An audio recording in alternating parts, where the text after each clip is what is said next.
A 50-year-old ABC recording just resurfaced with adult men bragging about abusing boys. Hosted and protected by the ABC, Australia's national broadcaster. Whistleblower John Adams broke a legal gag in order to expose this. And he said, well, we can't defeat evil unless we shine a light right into the darkness. Today, with cultural commentator Kurt Marlberg, we're connecting the dots from the ABC's buried pedophile tape to the Supreme Court's free speech battle in Colorado right now to a deeper question. How far will these institutions go in order to protect sin and to silence the truth? This is the Love Questions podcast, where faith meets culture and the truth finally gets its day in court. Welcome to the Love Questions podcast. My name's PJ, and this week we've got a treat here with my friend Kurt Marlberg. Kurt is I would say now, Kurt, we could say a prolific writer, journalist. Your posts or your tweets on X are really taking off. It's part of my sort of daily news cycle, I'll have to say. Just reading what you're posting about Australian politics and global politics. So it's an honour. It's a joy to have you on here, mate. So good to join you, PJ. I love the podcast, and so it's a great privilege to be here with you. Yeah, brilliant. We got to know each other a little bit working through, I think, theological, philosophical kind of doctrine in preparation to support the Aussie church the global church actually, in remaining true to what God says about human sexual flourishing. That was brilliant. And now you're with the Daily Declaration, which I believe is the biggest Australian Christian media outlet now that Eternity News has shut down. So, yeah, just great job, I say. Kurt, I wanted to pick your brain. There's obviously so many issues in the news. You're sort of almost reading end times writings or biblical ideas in kind of every facet of the news, from Israel to anthropology to the nature of men and women and all of that. Have you been keeping up with the Casey Charles case that's now taking place in Colorado? Yeah, look, I had to read up a little bit on the specifics. I was aware of it and very encouraged to see what's taking place there.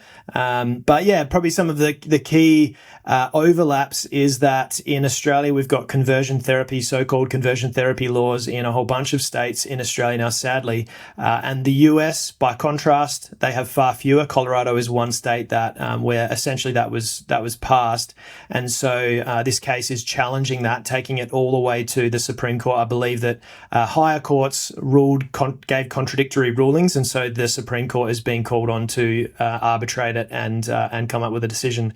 And I'm very hopeful that the outcome there in the US is going to be far better than what we've got currently as our status quo, and may help, carve a path for greater sanity here down under.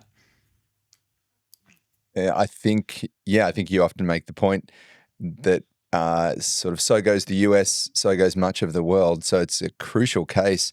But yeah, for those who aren't keeping up with the case, effectively, there's a therapist coming out of Colorado who's for a long time helped people, various different pathology, but some whom desire to leave behind a life defined by same-sex attraction. And she's offering supportive therapy. It's obviously for consenting people who want that type of therapy, but in effect, that makes her enemy of the state number one in Colorado. And now I think the various other US courts have as you mentioned, given different rulings on that, and it's now with the Supreme Court, who I think will deliberate or release a result later in July in 26, something like that. But effectively, it will provide a ruling as to whether it is lawful or unlawful to discriminate against a therapist and a patient or a client who has a particular desired therapeutic outcome. They've come up with this. Some of the case language uses this viewpoint discrimination term. Have you heard that term? I haven't come across it in great depth, but I understand the sentiment, and I think it's very wise. Mm. Yeah, for me, it was language to what we've kind of spoken about. Viewpoint discrimination being if you can provide supportive therapy, in fact, sort of sanctified and protected action if you're leading someone towards LGBT identification. But if someone wants to head in the opposite direction, anyone who supports them is effectively made criminal. And this is what the Colorado courts upheld. The discrimination being, well, why does one viewpoint get protected and the other viewpoint get outlawed? It seems pretty clearly ideological discrimination or viewpoint discrimination, which is, for me, it's a relief that somebody else is saying, hey, there's no problem with consenting adults choosing their own journey. Self-discovery, freedom for self-identification is really important. We have a Judeo-Christian worldview. I think I can speak for both of us there, Kurt. Yeah.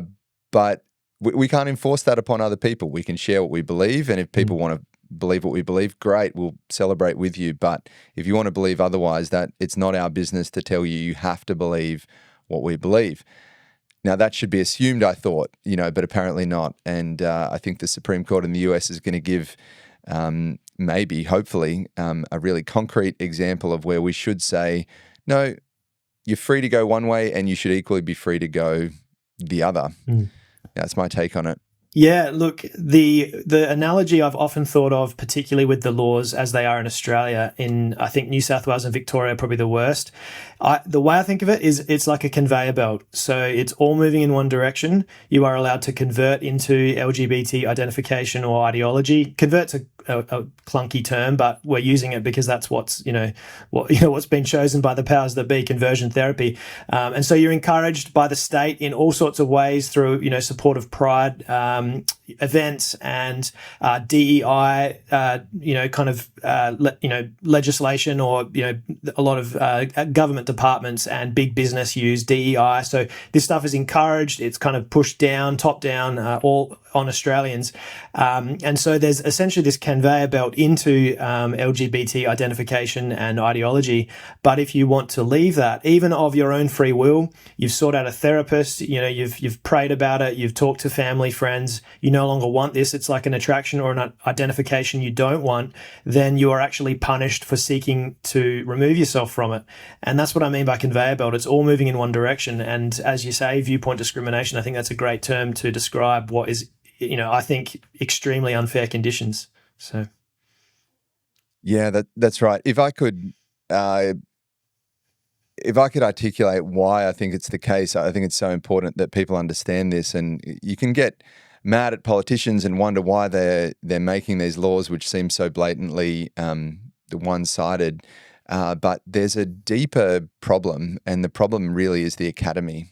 So since the 80s and 90s, the universities have been publishing a lot of works around queer theory and other identity politics related kind of theoretical works. It's all, you could classify it all as neo-Marxism. It's sort of this system that says there's these classes, and once you have class disparities, the whole goal is to get the oppressed class more power and to just reduce the influence of the incumbent class. And that's been applied to race, to gender, to sexual orientation, you name it. The problem is the research is blatantly, openly ideologically driven. So when you and I say research, what we think of is someone who's looking to find out what the data reveals. They're looking to do research with experimental controls and great methodology. And at the conclusion of the research, you take what the research reveals and then you report that. But that's not the case. What we're talking about here is ideologically driven research, which says in the abstracts, our goal is to shift power structures that are corrupt. So stated goal of the research is to transform culture and transform politics. And of course, if that's your goal, that's what you're going to do. My view is you lack academic integrity. And but that research is very compelling. If you're a politician, how can you argue with a professor? And I think we saw even recently right across the board with the trans, the data in support of gender affirming care in the transgender issues, effectively a lack of academic integrity. So the narrative was, look, unless you affirm someone's trans identity, they're going to suicide. So politicians are told, look, if you don't make laws that support that, you're going to be killing people. The blood's on your hands. The truth is the research didn't, it was conducted poorly, and it didn't factor for controls. And in the control groups, there was such a high incidence of mental illness that there was actually no difference in outcomes between the control group and the trans groups when you take into account pre-existing mental illness. I mean, this is research methodology 101. And now that the results have been debunked, we can safely say no, there's no higher incidence of suicide among trans-identifying people who don't have their gender-affirming care. And so the whole lie that's been the foundation for political influence and these laws makes it clear we are not where we should be. And there should be accountability for that. Absolutely. And, I mentioned DEI earlier. That's part of just there's been a whole cultural zeitgeist moving towards, as you say, essentially a form of cultural Marxism, pushing down the so-called oppressors, lifting up the oppressed, incentivizing that kind of, agenda through DEI training, through new funding streams, through focuses on, from the government. And so that has essentially created the preconditions for the sort of biased research you're talking about. So it's not taking place in a vacuum. We've really lived under this ideological push for, I would say, at least half a decade, if not closer to a decade. And that set the conditions for the terrible, essentially junk science that's come out, being used to implement terrible laws, and is now finally being questioned. And I guess the great thing with the US is they've, not everyone's a fan of Donald Trump, but there's some fantastic stuff going on. I happen to really like him, and I think there's a lot of fantastic stuff happening through his administration, a lot of which is pushing back against the DEI madness, against the sort of extreme fringes of this stuff, whether it's on race or sexuality or class politics, whatever it might be. And so I'm very hopeful with a conservative majority on the Supreme Court there in the US that we're going to see an awesome ruling, a ruling in favor of sanity, and that's going to set a really good precedent for other Anglosphere countries like Australia to really relook at the laws we've passed and consider repealing some of the worst aspects of them, hopefully. Hey, thanks for watching. And if you're enjoying this podcast, why don't you sign up for our monthly newsletter where you'll get inside scoops and more information going a little deeper with the information you need. Go to lovequestionspodcast.com and you can sign up there. Yeah, and politics, there seems to be some significant pushback. You just do hope that we see the same thing in the academy, in the tertiary education sector, where we, just for a long time, you can imagine the bias. It's not just these papers being published with really flimsy methodology, really feeble science, but you wonder just how much political impact is taking place in the universities themselves. Imagine trying to get funding for a study which might give weight to a conservative viewpoint. You can just see those biases being, you're not going to get the funding. So, maybe it's too far to say the academy has fallen and it's irredeemable. I like to think it can be, but I just think there's a whole lot of Gen Z, probably Gen Alphas coming through who are going to really question, do I want to go to university? Is there another way that I can learn? And I think the age of the internet has really opened that up. There was once a clear path, and obviously for things like medicine and dentistry and other areas, you don't have too many other options. But I think there's a whole lot of the arts and other places where people are looking for alternatives for their education, and you can't blame them. Totally. That speaks more broadly to an issue I know you've written about, and I've enjoyed reading. There's a critique of legacy media. Effectively, when I say that, we mean, Channel 9 News, SBS News, ABC News, obviously the national broadcaster, ABC, and for a long time, this was the news source that people relied upon. You picked your channel, and that was it. Things have shifted, and it's having a great effect for people who have a viewpoint different to the to the cultural narratives we're hearing, who won't drink the Kool-Aid. What are you seeing there? Yeah, look, as with a lot of issues, most of the data we've got is from the US. I think, first of all, there's probably just a lot more funding for studying these things in the US, and I think there's probably more of an appetite for it, whereas here in Australia, maybe some reticence around doing that. But if we're gauging things on the US, and as you referred to earlier, I think when America sneezes, the whole world catches a cold. So we've got a fairly good indicator of where we're moving also, or at least where we will be moving in a few years. And so the stats coming out of the US are huge. The amount of distrust in legacy media is just skyrocketing, or the other way to say that is the trust is plummeting. That's certainly more so the case among conservative voters, GOP members, and less so among among Democrats. But it is happening across the board, and so people are tuning out of cable news. They're distrusting the big newspapers, and they are by and large now sourcing their information for what's happening in the world online. Just a couple of stats here. This was a Media Matters study that came out, I think it was like April or May this year, but it's received a lot of attention even in the months since. And basically 9 of the top 10 most followed shows are conservative. This is just in terms of all online shows. And something like, so the study assessed 320 online shows.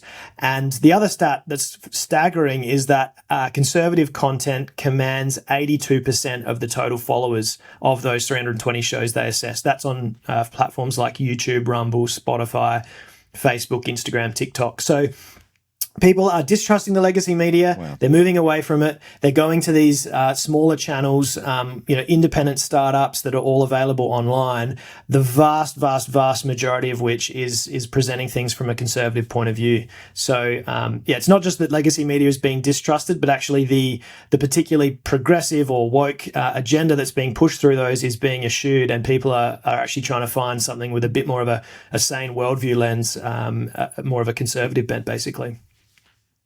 Well, for me, it's like not even that it's conservative. It's just that it's not lying. I can just think of so many examples recently where, the lies just got exposed and everyone just changes the subject. I think of, obviously, in the US, we saw Kamala Harris give a real, just a really notorious word salad. I can't forget, it was MSNBC or one of those, and they just re-edited the response. They just they just gave her a clearly a better response. It was different to the live transcript. They published the live version, the word salad version, and then they republished the other one. Yeah, I've seen the same with Charlie Kirk. There's Charlie Kirk was racist. He said that black women, lower IQ black pilots. Well, he didn't say any of that. No. You could just check the source yourself. He never said that at all within context. He wasn't making that point. It's just lying. Yep. And even here in Australia, we watch the protests. Sorry, I know you get some jump ins here. There's so many, but these protests we saw in Melbourne, we finally saw the Victorian Police Commissioner come out and say, yes, it was the leftists who were throwing the rocks and were violent and who were attacking the police, and the March for Australia were courteous and polite. Now, but 1 week earlier, this was the March for Australia guys were the racists.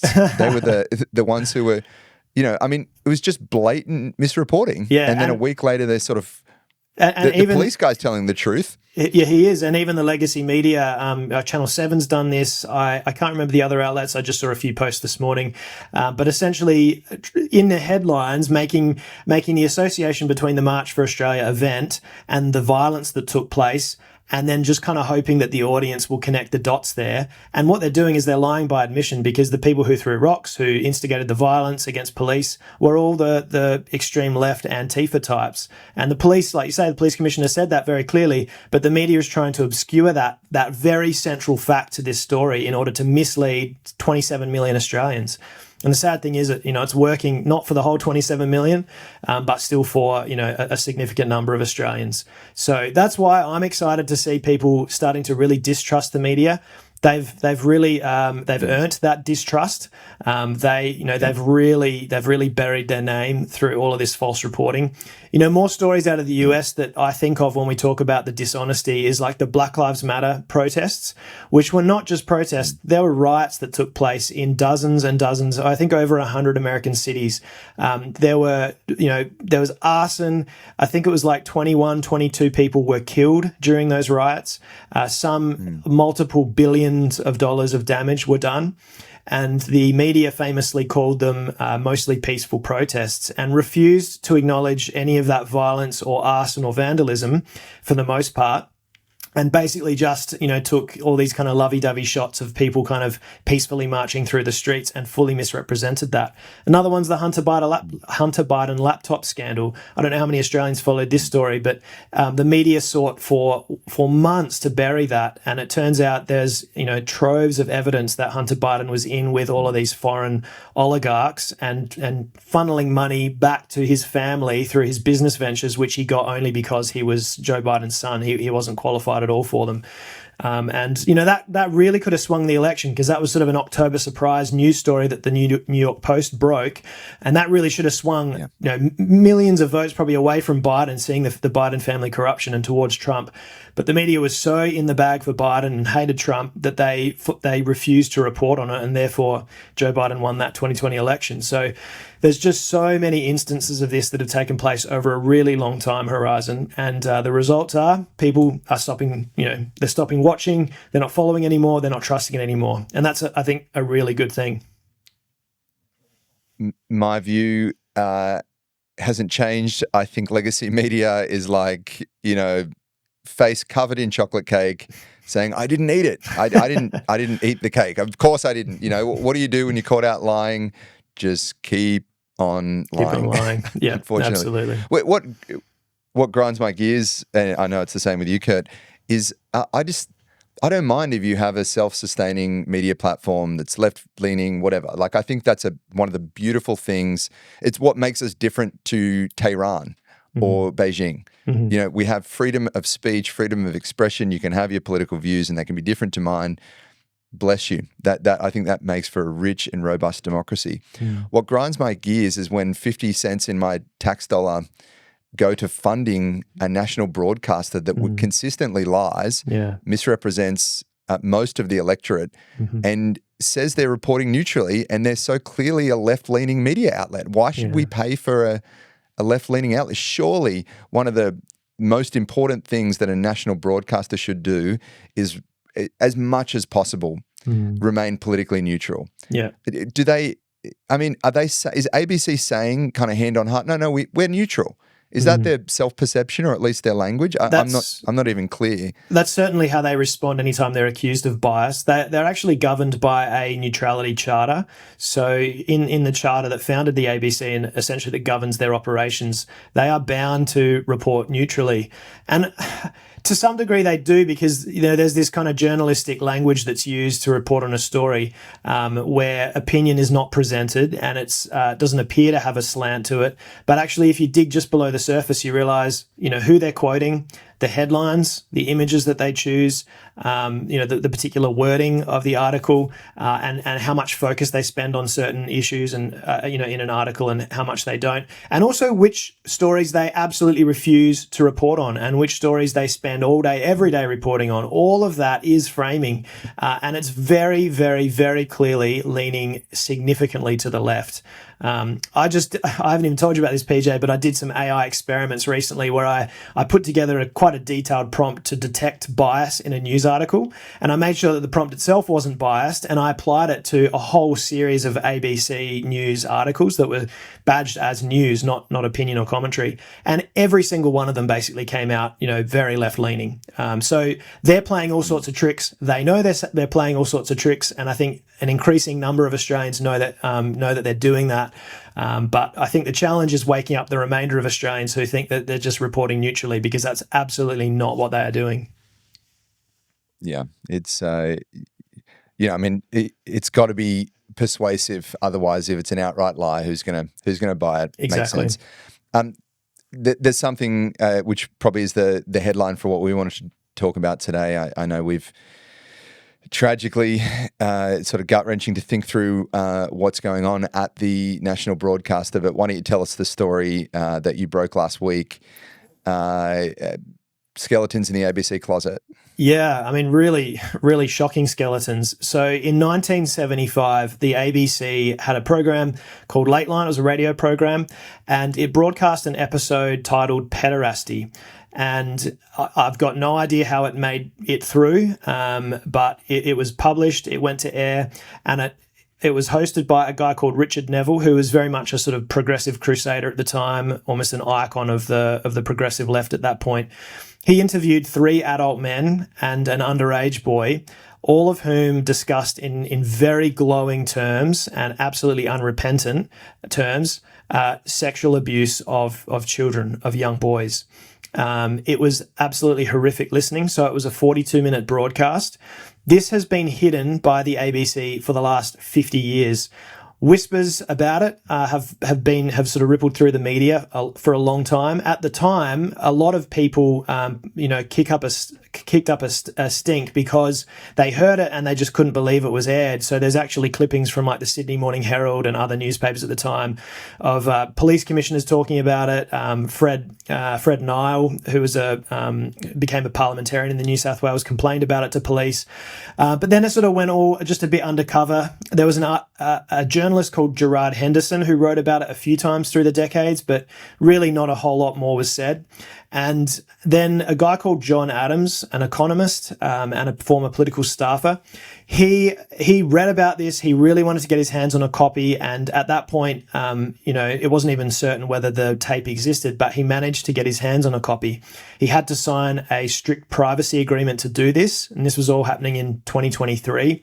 So he actually got a copy of this tape, heard it, couldn't believe the contents, and he spent the previous 2 years, so from 2023 until the present day, trying to persuade the ABC to remove those privacy restrictions so that he could share it, or to publish the tape to their channels and apologise to the nation for what they did. And the ABC refused. He tried every legal avenue available to him, and just nothing was working. And so he reached the decision about a week ago to publish this tape, break the privacy restrictions on him, and therefore disobey the law. So he did it self-consciously, disobeying the law, but as an act of civil disobedience, believing that it's just really important that Australia's this dark chapter of Australia's history is accounted for. So he published it to his YouTube channel. I listened to it. Actually, I listened to it almost within the first hour or two of him publishing it because I was in contact with him and I was very aware it was about to be taken down. So I was able to listen to this 42-minute broadcast, absolutely shocked by it.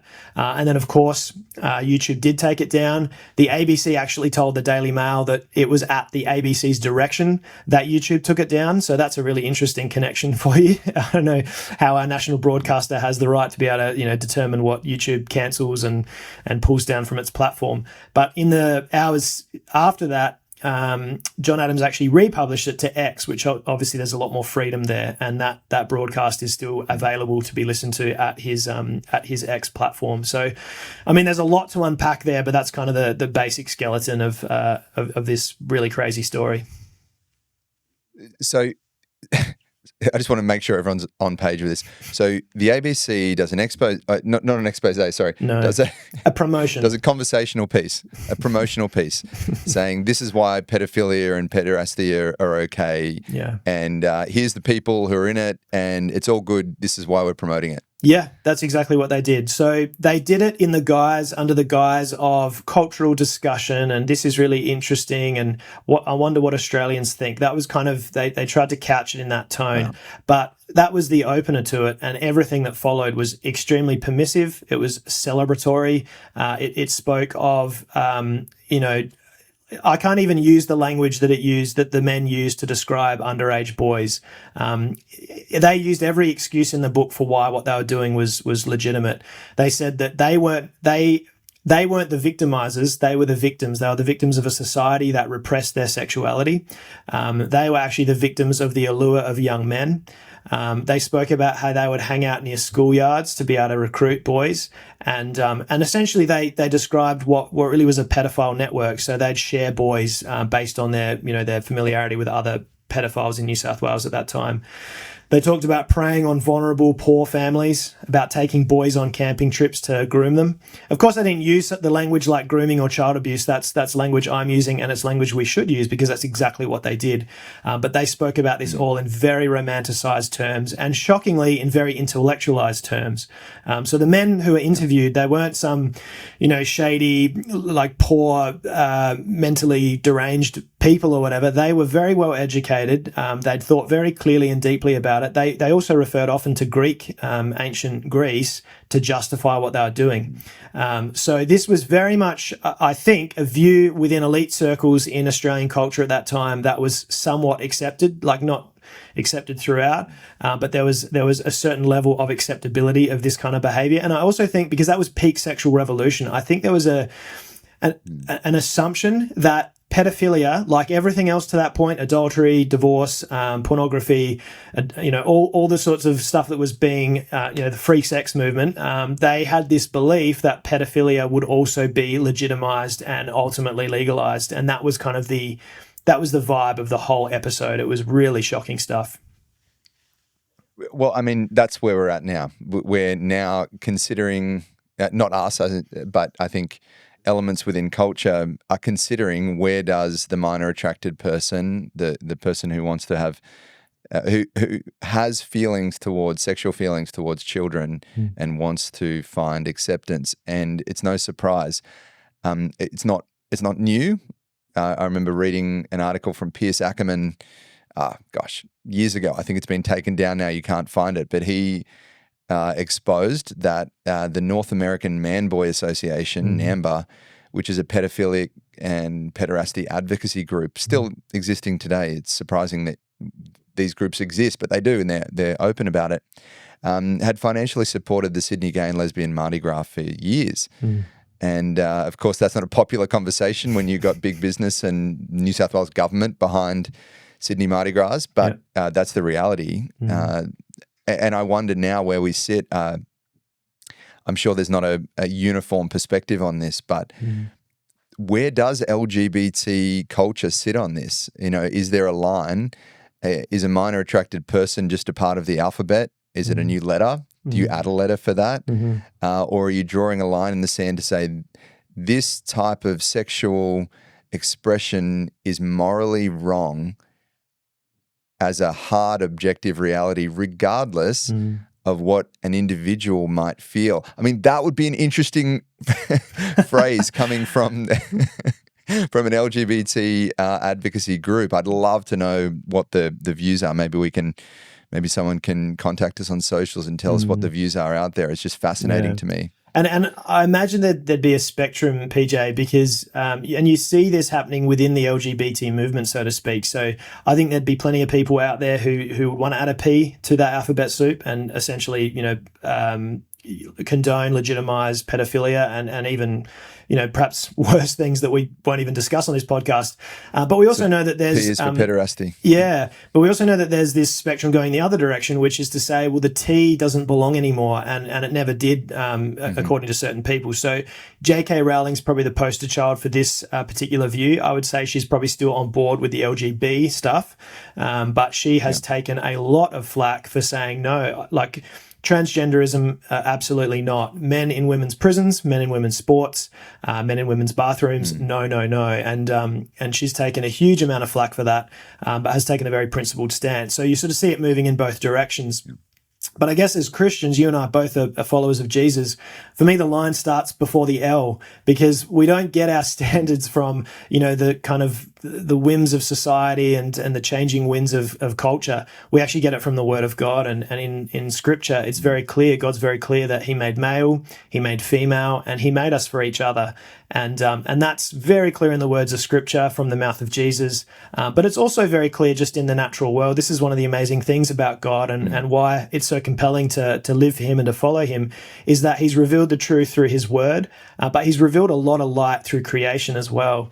and we can just look at the hardware, the biological hardware of men and women, what fits where, what impregnates what, and can be impregnated by what. Those fundamental questions are really answered by biology itself. And I think this is probably one of the reasons we've talked a bit about Gen Z just in private conversations. You've mentioned them today as well, PJ. I think one of the big reasons that Gen Z is starting to push back against some of this stuff and really take a much more principled, sane, and I guess you could say conservative stance on these issues is because they've had LGBT kind of stuff, propaganda really forced down their throats for most of their childhood.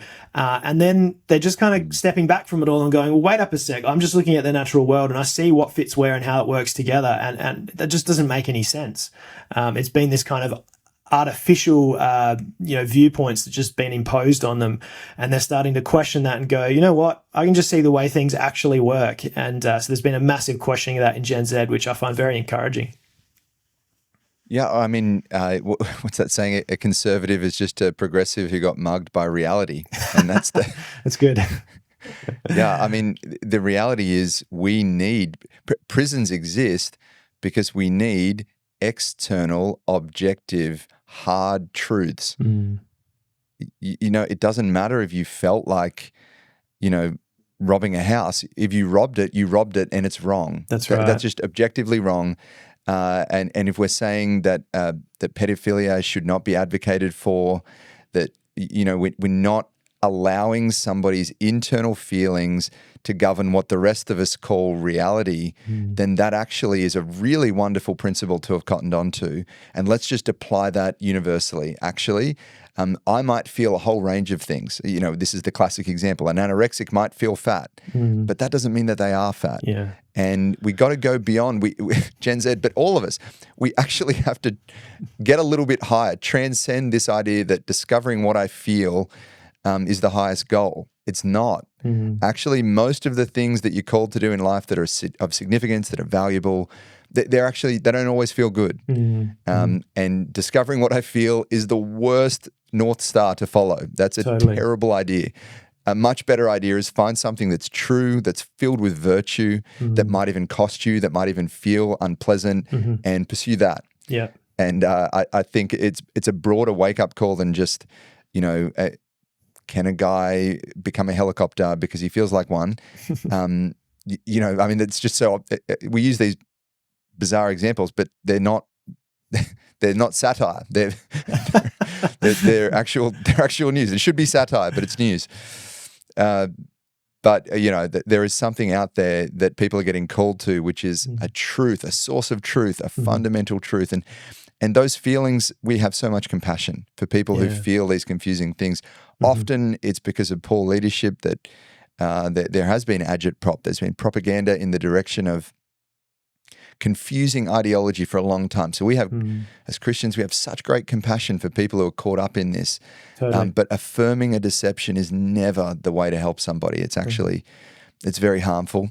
And Kurt, we might round out with this thought. I know you've been looking at ABC's history 50 years ago, and we've talked about, NAMBA and the Sydney Gay and Lesbian Mardi Gras and other things, but where is it now? Where is this hidden support for effectively pederasty or other things? And what should parents of young children be aware of and concerned about in 2025 in today's culture? Yeah, I mean, if we were just to even look, say, at the ABC, which is probably in some ways a bit of a litmus test for Australian culture at the moment in terms of what's accepted, what's shaping the views of mainstream Australians. As I said, 50 years ago, this program was aired, I think, on the hope that, or, the intention with some of the guys who were interviewed that pedophilia would be mainstreamed. Now, it wasn't, fortunately, and that there was a big pullback from that. But I think in our time, in the last 5 or 10 years, PJ, we've seen these ideas and this agenda start to get pushed again. And it's being done in a much more subtle way, because obviously that Lateline broadcast was not at all subtle and created a massive ripple that's still being felt today. But it is being pushed in more subtle ways. One of those ways is, I guess, drag queen story hour. Now, that might be a bit obscure. You might not have seen that at your local library recently, but there was certainly a wave of reporting on this, promotional reporting by the ABC. There was a lot of local libraries that hosted these events. There probably still are quite a few that are doing it. So that's one way. Another way is you've used the term a few times, gender affirming care. That itself is a very propagandistic label, because it's not gender affirming care. It's actually sex denying harm. It's the literal opposite of that. Because gender is essentially a made up category. Sex is the real biologically pinned issue.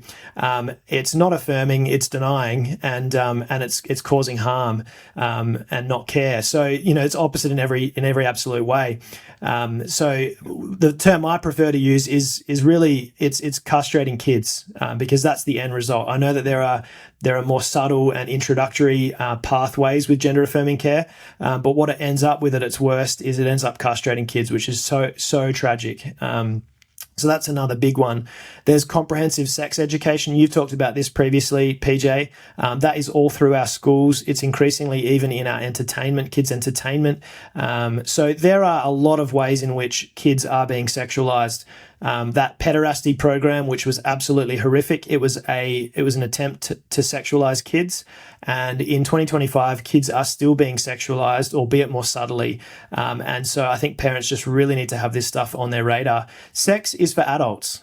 And like, that should be just the most obvious statement, but unfortunately it's not, and we need to state that very, very clearly. Sex is for adults. It's actually for married adults, and we, obviously that's a firm conviction we have as Christians. It's for married adults, a male and a female, married for life. But at the very least, we can agree as Australians that sex is for adults. And as soon as you start pushing sex, gender, all of these things on children, on teenagers, and on vulnerable children, you've really crossed a line. We've crossed a line as a society, and we need to really redraw very firm boundaries there, I think. So, and if you look at how the line got crossed, it is so sneaky. Again, it's the academy. It's the research done by, a pedophile Alfred Kinsey, endorsed by the World Health Organization, which under the guise of CSE, Comprehensive Sexual Education, basically openly desires, stated goals, to sexualize children as young as preschools. Basically saying the problem in society is children don't have sexual education sufficient to live safely, to avoid harms. And so then introducing every kind of disgraceful sexual practice to kids as young as possible. And the language that's used is, this is how we prevent harms. This is how we safely educate children. I mean, it's communist agitprop. There is it's doing the exact opposite of what it's saying it's doing, just with crafty language, lovely sounding language. Yeah. And we do have to be eyes wide open. I'll shout it from the mountaintops as much as possible. Do not trust curricula in every level of government. Don't trust your childcare curriculum. Don't trust your primary or high school curriculum. Don't trust what your kids are being taught at university. CSE is embedded in most of the curricula, and its stated goal is to sexualize your children. Yeah. It's child grooming. Yeah, it's shocking. It is child grooming, and it's just done in different makeup, in different dress, different drag these days compared to in the 70s. But we do need to be very vigilant, and also I think it really helps to actually have the Bible as a standard, because where you draw those lines at the end of the day is going to be arbitrary otherwise. But if you're standing on the timeless word of God, then you actually have some clear boundaries. Children are not to be sexualized. Marriage is for a man and a woman for life. It creates beautiful boundaries around this amazing, precious thing, which is human sexuality, because it's the Creator. He made us, and so He knows how we function best, and He's got the best guidelines for us. So I think it only makes sense that as a Judeo-Christian society, a society with strong Christian heritage, that we actually reestablish some of those boundaries, and particularly in the area of protecting kids. That's just so important. Yeah. Just an amen from me. And Kurt, what a great place to finish on an upbeat note after all the stuff we wish we never had to talk about. Mate, thanks for your time. Loved having you on. I'm going to keep reading your posts. Can't wait to come to read what comes out next. Awesome. Bless you, and chat soon. Thanks, PJ. It's great to be with you. Have a great day. Cheers, mate. Bye.